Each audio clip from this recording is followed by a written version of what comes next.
John Hancock, Biography. 1737 to 1793. John Hancock was an 18th-century U.S. merchant who was president of the Continental Congress and the first person to sign the Declaration of Independence. Who was John Hancock? Born on January 23, 1737, in Braintree, present-day city of Quincy, Massachusetts, John Hancock inherited a thriving trading business in Boston and would, with Samuel Adams, become a major figure in colonial agitation against British rule.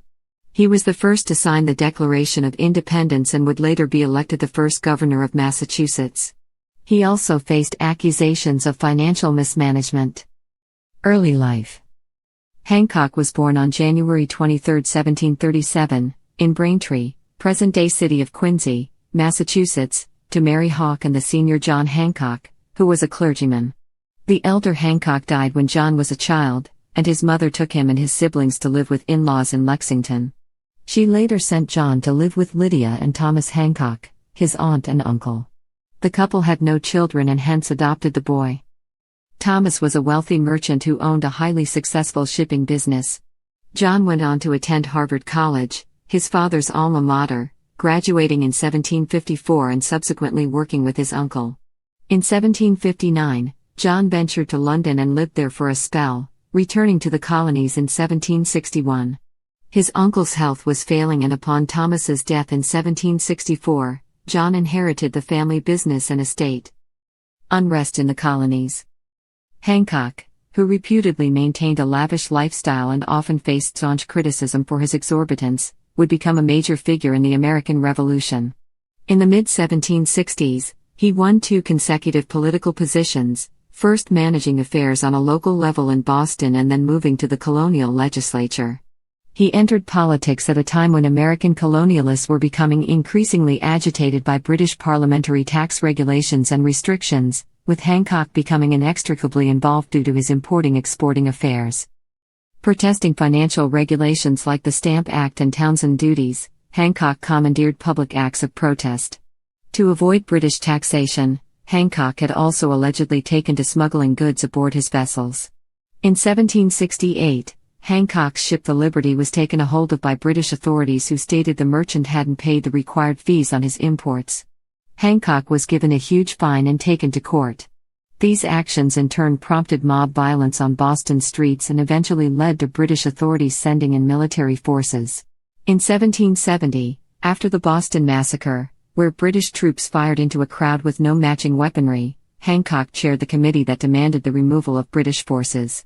After a period of improved transatlantic relations, Boston became a volatile site once again with the Tea Act of 1773, with Hancock helping to organize protests. He, along with fellow New England agitator and legislator Samuel Adams, was increasingly seen as a major rabble-rouser by the British government. Signs Declaration of Independence.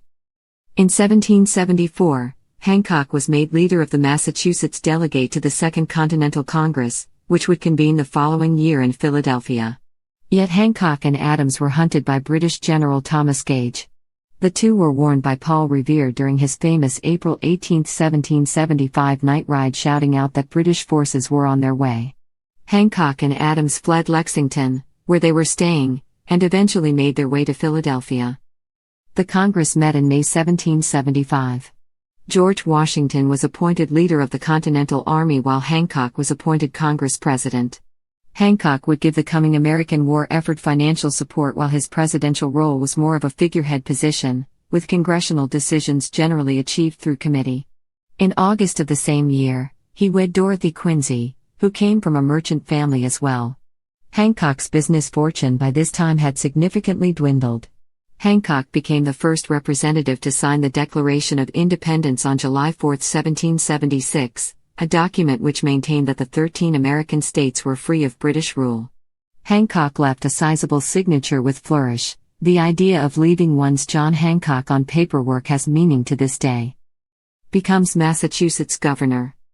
Hancock resigned as president of the Continental Congress in 1777, citing health issues, though he remained a member. During the same year, he also faced accusations from Harvard for mismanagement of institutional funds, as he had been serving as treasurer since 1773. Hancock was made to issue a significant repayment. Then in 1778, working with the French Navy, he would lead an unsuccessful military campaign to recapture Newport, Rhode Island from the British. In 1780, Hancock won the election to become the first governor of Massachusetts.